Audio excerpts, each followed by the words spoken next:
নমস্কার, আমি পিঙ্কি। তোমাদের জন্য এবারে আমি এঁকেছি সুভাষচন্দ্র বসুর ড্রয়িং।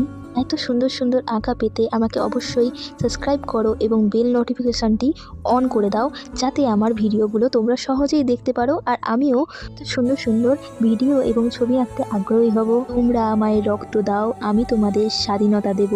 কথাটার মানে আগে অবশ্যই বুঝতাম না, এখন যেটা বুঝতে পারি। তবুও কি দেশ স্বাধীন হয়েছে? হয়নি। এখনও অনেক অত্যাচারের কি হতে হয়েছে সাধারণ মানুষকে, যারা এখনও সহ্য করে যাচ্ছে, যারা এখনও পরাধীন। আসলেই কি দেশ স্বাধীন হয়েছে? সত্যি একদমই নয়। এখনও ভালো মানুষের মুখোশে সেই খারাপ মানুষগুলো উঁকি মারে। তোমরাই বলো তো, দেশ কি স্বাধীনতা পেয়েছে? পায়নি। শুধু কি বাইরের মানুষরা অত্যাচার করতো, এখন নিজেদের মানুষরা অত্যাচার করে। আর একটা শুধু সেইখানে ছাড়ো সেসব কথা। এখন আমি আঁকছি সুভাষচন্দ্র বসুর একটি ড্রয়িং, যেটা স্কেচ করেছি আমি। এখানে দেখতেই পাচ্ছ যে আমি কেমন করে ড্রয়িংগুলো কমপ্লিট করছি। একের পর এক না কেটে ড্রয়িংটা আমি কমপ্লিট করছি যতটা পেরেছি তোমাদের জন্য। আশা করছি এতে তোমরা অবশ্যই বুঝতে পারবে এবং শিখতেও পারবে। ভিডিওটা ভালো লাগলে অবশ্যই লাইক, কমেন্ট, শেয়ার করে দিও এবং সাবস্ক্রাইব করতে অবশ্যই ভুলো না। আমার ড্রয়িংয়ে কোনো ভুলভ্রান্তি থেকে থাকে অবশ্যই কমেন্ট করো এবং জানাও তোমাদের ওপিনিয়ন্সগুলো। আমি অবশ্যই কমেন্ট করব এবং নিজেকে আরও বেটার করার চেষ্টা করব। দেশটা সবার, আমার, তোমার, সবারই দেশ।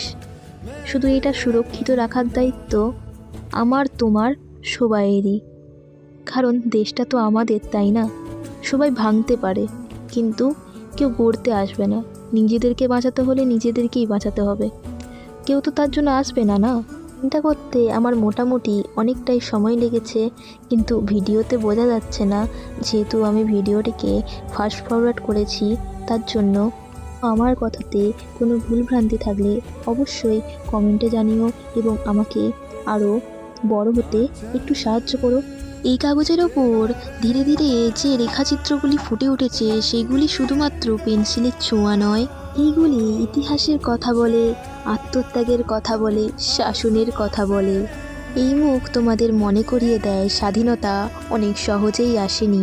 তিনি ছিলেন এমন একজন মানুষ যিনি দেশের কথা ভেবে নিজেকে উৎসর্গ করে দেন। আজ সুভাষচন্দ্র বসু শুধুমাত্র একটি নাম নয়, চলন্ত এক আগুন, যা আমাদের মনে এখনও জ্বলছে। এর প্রত্যেকটি ছোঁয়া, প্রত্যেকটি রেখা তার এই দৃঢ়তা আর স্বপ্নকে সম্মান জানায়। আমরা স্বাধীন। কেউ একজন এই ভয়কে জয় করেছিল, তার জন্যেই আজ ফলাফল আমাদের এই।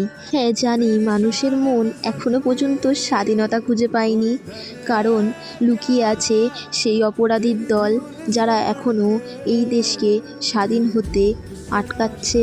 কিন্তু আশা করি কোনোদিনও এই মানুষটিকে ভুলবো না, যে আমাদেরকে বাঁচানোর জন্য এত কঠোর, এত শাস্তি নিজের কাঁধে মেনে নিয়েছে। সম্মান জানাই সুভাষচন্দ্র বসুকে, সম্মান জানাই দেশপ্রেমীদেরকে, যারা আমাদের জন্য নিজেদের ভবিষ্যতের কথা চিন্তা পর্যন্ত করেনি, শুধুমাত্র ভবিষ্যতের এই দেশের কথা ভেবেছে এবং নিজের সব আত্মত্যাগ দিয়েছে। অন্তত তাদের কথা ভেবে লাইক অ্যান্ড সাবস্ক্রাইবটা করে দিও। পরে আবার দেখা হচ্ছে। জয় হিন্দ।